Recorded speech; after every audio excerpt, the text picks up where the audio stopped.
Chaque jour, je dois manger 10 livres d'ail et je dois faire semblant d'aimer ça. Et ce n'est pas tout, je porte toujours une croix avec moi, partout où je vais. Je fais tout ça, juste pour cacher mon identité de vampire et vivre une vie normale. Mais en tant que vampire, l'ail seul ne suffit pas à me rassasier. Alors je cache ma nourriture spéciale dans des sachets de ketchup parce que je sais que les ennuis peuvent arriver à tout moment. Ce jour-là, j'étais assise dans le bus quand un couple à côté de moi s'est mis à se disputer. L'homme a accidentellement fait tomber une brique de boisson par terre. Je me suis baissée pour l'aider à la ramasser, mais quelqu'un a marché dessus. Le liquide s'est répandu partout.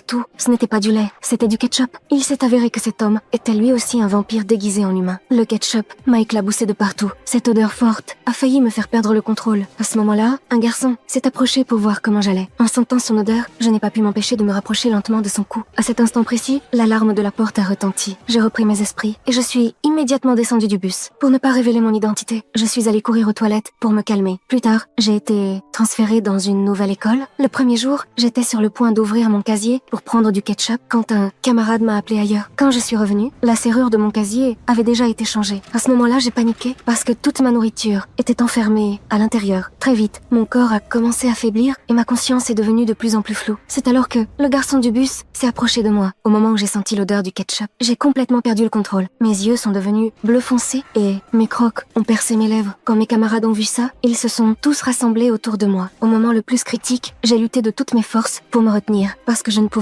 absolument pas révéler qui j'étais vraiment. Alors j'ai repoussé le garçon et je me suis retournée pour partir. Mais après seulement quelques pas, je suis tombée sur Jack. La seconde suivante, je me suis évanouie sur place. Jack m'a prise dans ses bras et m'a emmenée à l'infirmerie. Puis il a sorti un sachet de ketchup pour m'aider à reprendre des forces. C'est à ce moment-là que j'ai découvert que Jack était lui aussi un vampire. Et en plus, nous nous connaissions depuis l'enfance. Comme la serrure de mon casier avait été changée, je ne pouvais pas me changer pour le cours de sport. Le professeur m'a puni en me faisant courir. Mais à ce moment-là, Jack est apparu de nouveau à mes côtés. Quand les autres élèves ont vu à quel point nous étions proches, ils ont tous pensé que nous sortions ensemble. Et le garçon du bus, en regardant toute cette scène, avait les yeux remplis de tristesse.